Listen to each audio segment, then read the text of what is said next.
This is Geometry 5.4. We're going to talk about properties of rhombuses, rectangles, and squares. First thing we want to talk about is a rhombus, which looks like this shape, a rectangle, which you should be very familiar with, and a square. They are all having the same properties as a parallelogram.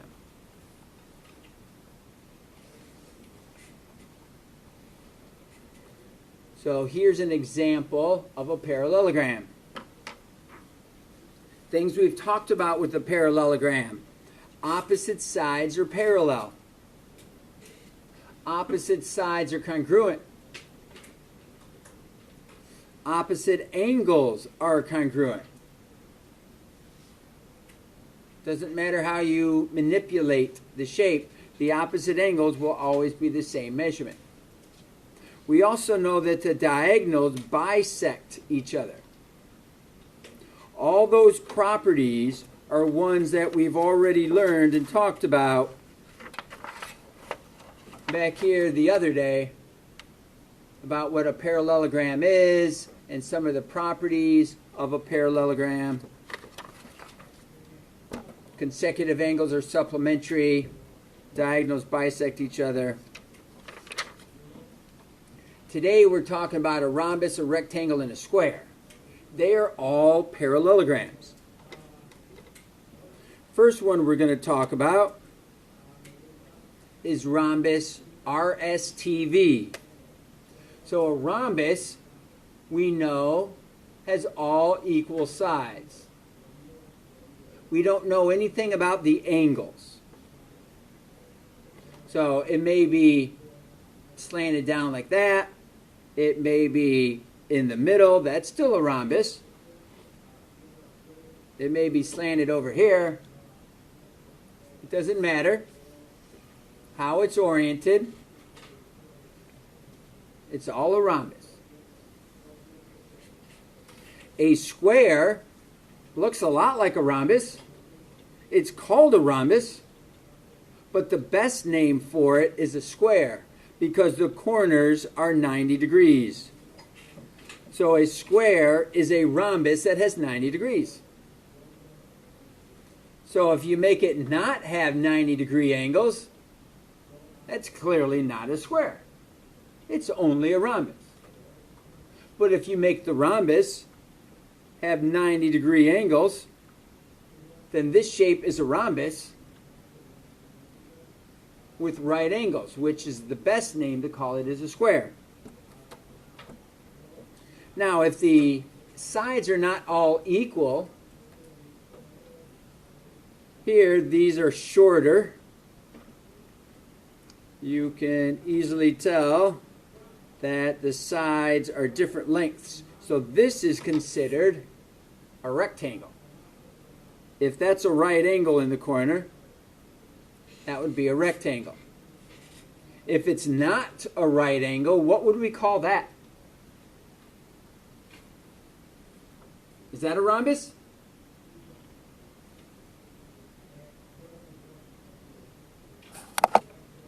You know a rhombus has 4 congruent sides. This does not have 4 congruent sides. Not a rhombus. It would just be called a parallelogram. Okay, we'll come down here and we'll practice our rhombus. We'll draw a rhombus in here. Sometimes that can be a bit tricky to draw, so you want to try to draw yours where you're drawing the sides that are parallel to each other, the same length approximately. Opposite sides will still be parallel to help you draw a nice rhombus. All the sides are the same. We're going to name this rhombus RSTV. You can start in any corner you wish. But you have to go in consecutive order. You can't go through the middle. R, then S on the other side. It has to go along the edges. You can start at any corner and go in either direction. Doesn't matter. So this says that S and V Angle S and angle V. Are they going to be congruent in a rhombus? Well, let's kind of see about this. Here, don't they both look big? Don't they both look like 90? Don't they both look small? What do we know about those SV, opposite angles?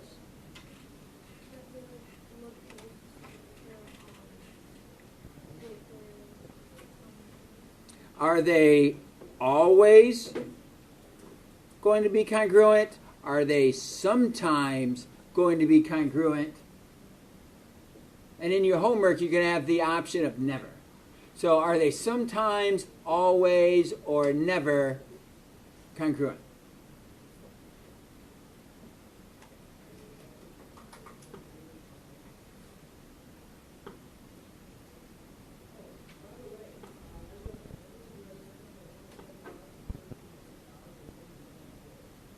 They're always congruent.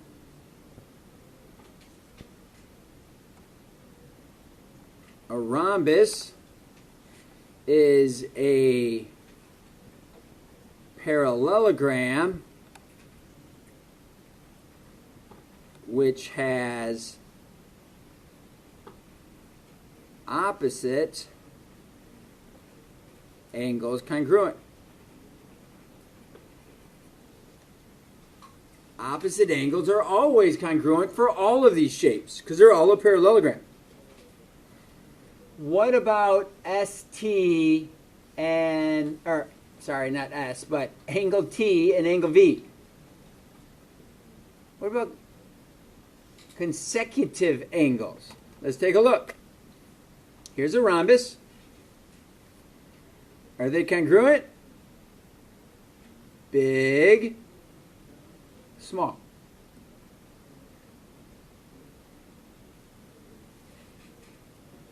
Oh, that's kind of hard to tell.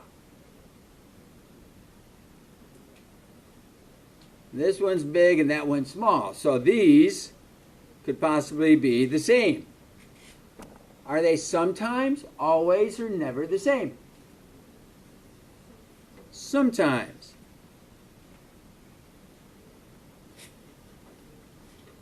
Sometimes a rhombus has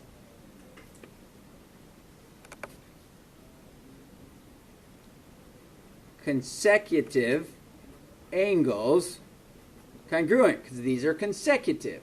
T and V are next to each other. They're one after another. They're not opposite. T and V are not opposite. So they're sometimes congruent. They don't have to be. Most likely, if they're congruent, you know they'd have to be 90 because that's the only way they add up to 180 because that's one of the properties about all these shapes. Consecutive angles have to add up to 180. Did I say that right? 180 degrees.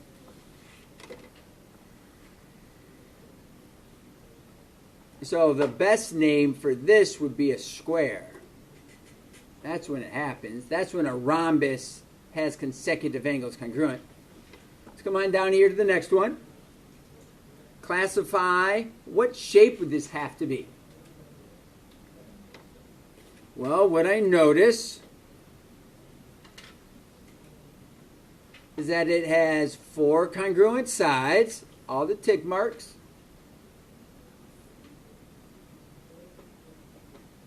And it has this angle.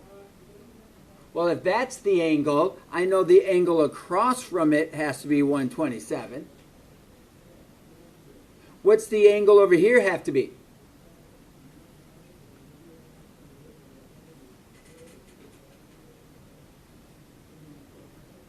It has to be 53 because consecutive angles add up to 180.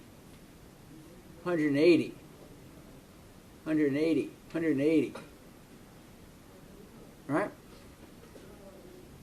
So what shape does this have to be?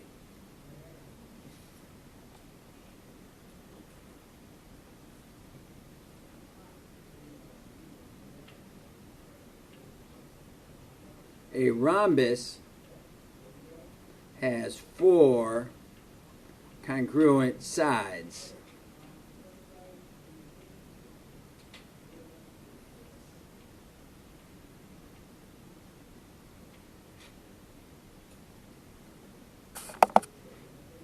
A rhombus has 4 congruent sides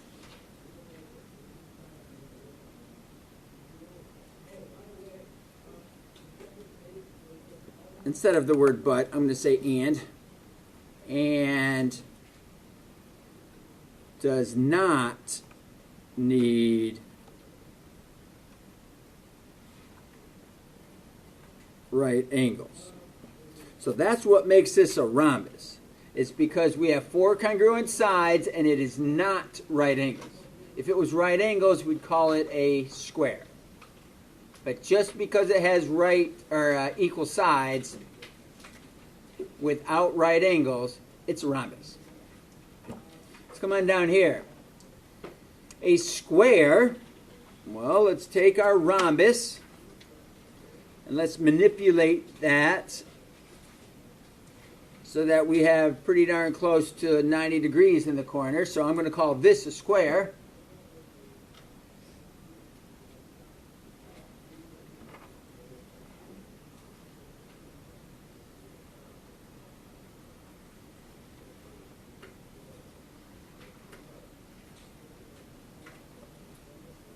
So you can start at any corner you want. C, D, E, F. You got to go in consecutive order. You can't go through the middle to name the other letter. You got to go around the shape. Really, either direction. We're going to call this a square. So it has to be a rectangle, right angles, and a rhombus, all equal sides. That's what a square is. Is it always or sometimes, or let's consider never, never's an option, for CD to be congruent to DE? Well, we know a square will always have consecutive sides congruent. A square will always have consecutive sides congruent. And that's what it's saying. Those sides are the consecutive sides. And they're congruent.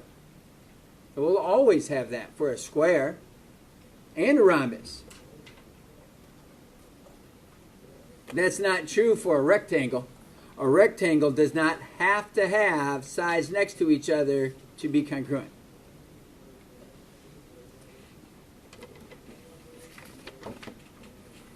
Some more properties.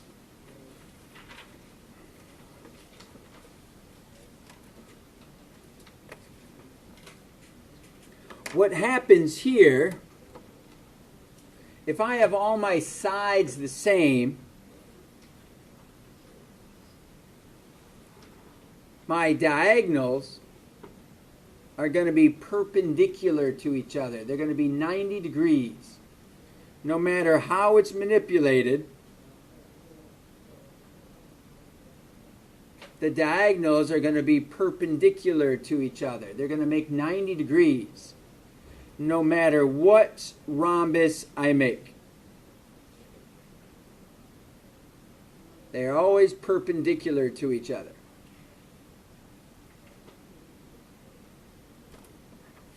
So a parallelogram is a rhombus if and only if the diagonals are perpendicular. So if we're doing a proof and we have to show or identify what shape this is, we can do it just with slopes. That's going to be the easiest way to do it. We can show it's a parallelogram by looking at the slopes. If you know the slope of the top and the slope of the bottom, they're the same. The slope of the left, the slope of the right, they're the same. You can show it's a parallelogram. That's pretty easy to do. Then you can show the diagonals are perpendicular. You can look for the slope of AC. You can look for the slope of BD. Are they opposite reciprocals? If they are, they're perpendicular. Therefore, you have to have a rhombus. Now, it might be a square because a square is a rhombus. That's true. But it would fall underneath the category of a square. I'm sorry, a rhombus. So we know that AC,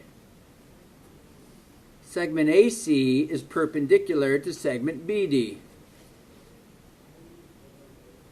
Now this is a little bit harder one to demonstrate.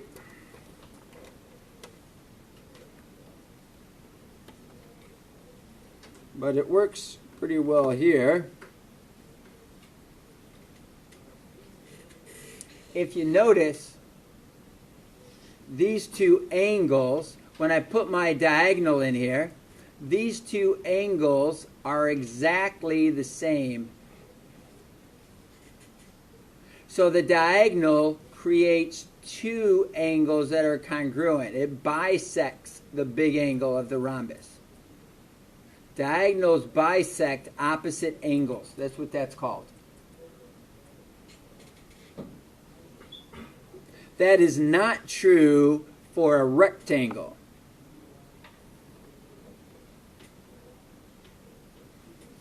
If you draw in a rectangle and you draw your diagonal, this angle is much smaller than that one. Very much different. But if you have a rhombus and you draw on your diagonal, these two angles will be exactly the same. And those two will match those two. These two coming from here, they might be different than those, but they're congruent to each other, congruent to these. Okay, so we get that picture. So AC, this diagonal, it's going to bisect the top angle where A's at, BAD, and angle BCD. And the other diagonal is going to bisect the two angles that it runs into, ABC and ADC. There they are.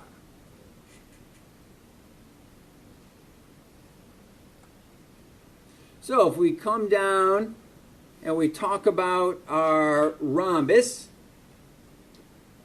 we know we have rhombus, WXYZ. The diagonals intersect at V. We have an angle of XZY at 34, and WV is 7. What's the angle at WZV?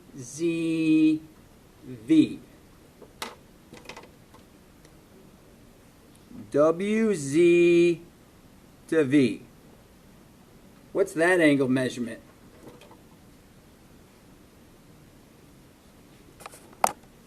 It's going to be 34 degrees because the diagonal bisects the angle into two equal pieces.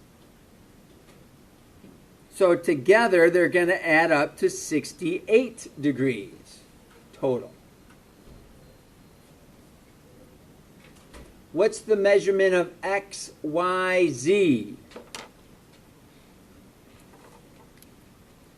X to Y to Z. What's that going to equal out to be? Well, we know that this angle, 68, and the green angle are consecutive angles.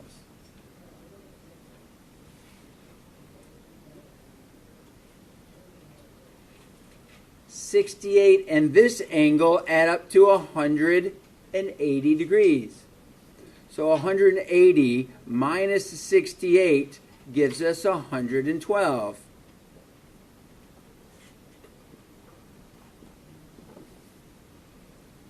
Consecutive angles have to be supplementary. So this one over here has to add up to 112. This one over here has to be 68. All right, what about WY? WY.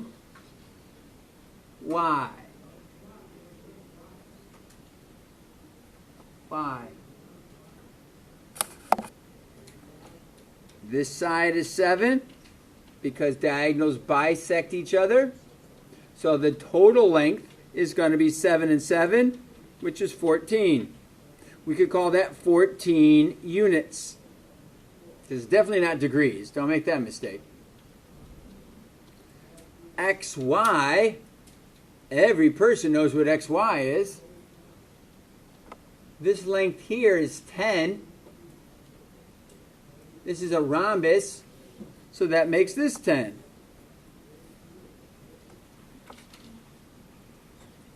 You got to be observant to what you have. So in your homework, I would like you to draw out your picture and label your figure. So you're observant to the 10. A lot of people, oh, I didn't see that there. You got to pay attention to it. Okay, a rectangle. What's cool about a rectangle is not only do the diagonals bisect each other, but they have to be the same length. That is not true about a rhombus. The diagonals are not the same length. There's the blue. The diagonals are not the same length. At least they don't have to be. Only if it was a square would it be the same length. So a rectangle, diagonals are the same length. They are congruent. So AC is going to be congruent to BD. That's true about a rectangle.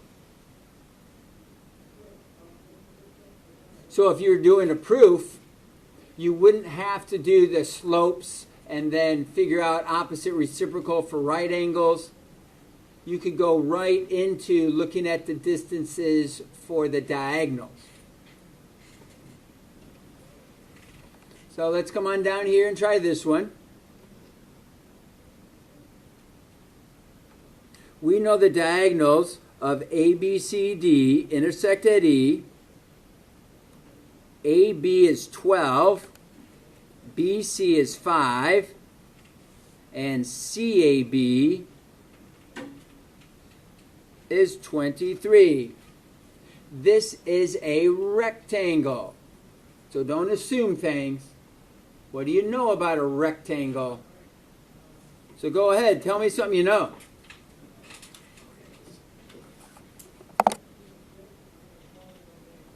If this corner is 90 degrees and part of it is 23,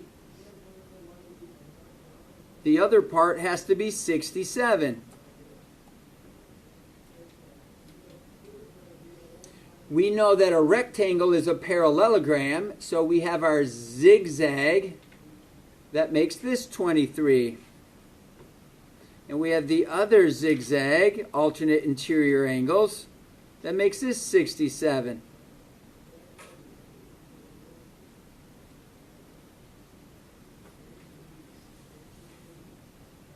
We know that diagonals bisect each other. So those two are the same. And actually, because it's a rectangle, these aren't just the same, but they're the same as those. So this here is an isosceles triangle, which makes this 67. And that 23. And now we have a zigzag over here. And a zigzag over here. The small angles in our case are 23 and the bigger angles are 67. The triangle adds up to 134. So this has to be 46 degrees and 134 degrees. Because a triangle by itself adds up to 180. A linear pair adds up to 180. Vertical angles are 46. Vertical angles are 134. Vertical angles are congruent. We also know opposite sides are congruent. And now let's look at this diagonal. We can take that diagonal and we can turn this into a right triangle with a length of 5 and a length of 12. So the hypotenuse of our right triangle squared equals 5 squared plus 12 squared. The hypotenuse squared equals 25 plus 144. The hypotenuse squared equals 169. How long is the hypotenuse going to be?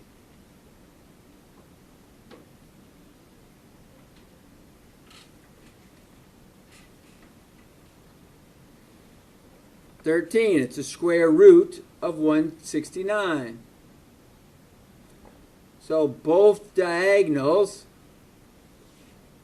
AC and BD, are both 13 because you have a right triangle and you can use Pythagorean theorem. If you're working with a square has all the properties of a rectangle and all the properties of a rhombus. So a square is going to have the properties of a rhombus. Angles bisect opposite angles. Diagonals are congruent. That's true about a rectangle. Diagonals are congruent. That's true about a square now. Diagonals are perpendicular to each other. That's true about a rhombus. That's also true about a square now.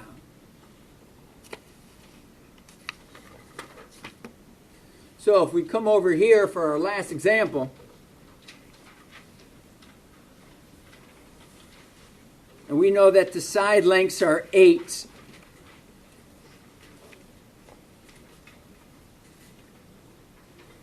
We know that diagonals have to be perpendicular to each other. We know the big angles are 90.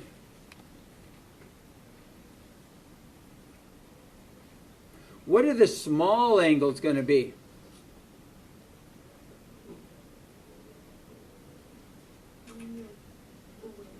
What are the small angles going to be? I was thinking like 45. They would have to be the same to each other, and since they have to add up to 90, they have to be 45. So what we don't know right now is what is the diagonal? What length is this diagonal? Somebody talk me through that?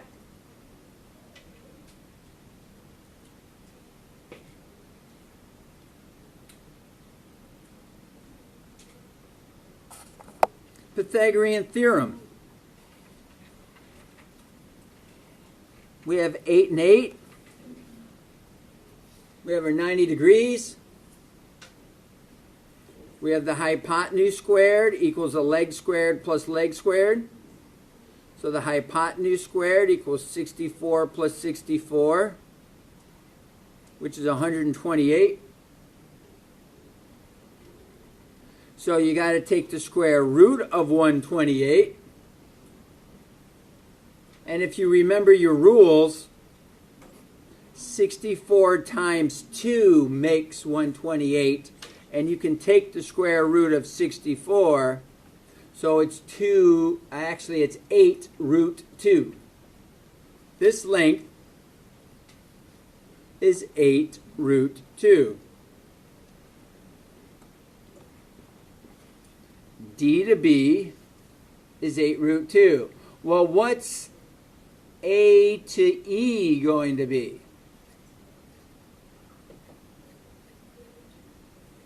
8 root 2 is all the way across.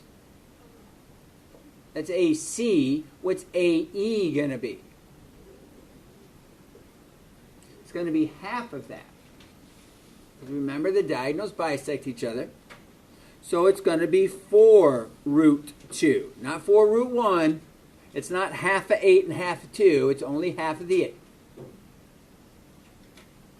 So now we know that DAE is 45. And BEC is 90. Because diagonals are perpendicular to each other in every type of rhombus that exists. And ADC, of course, is a right angle. Good job.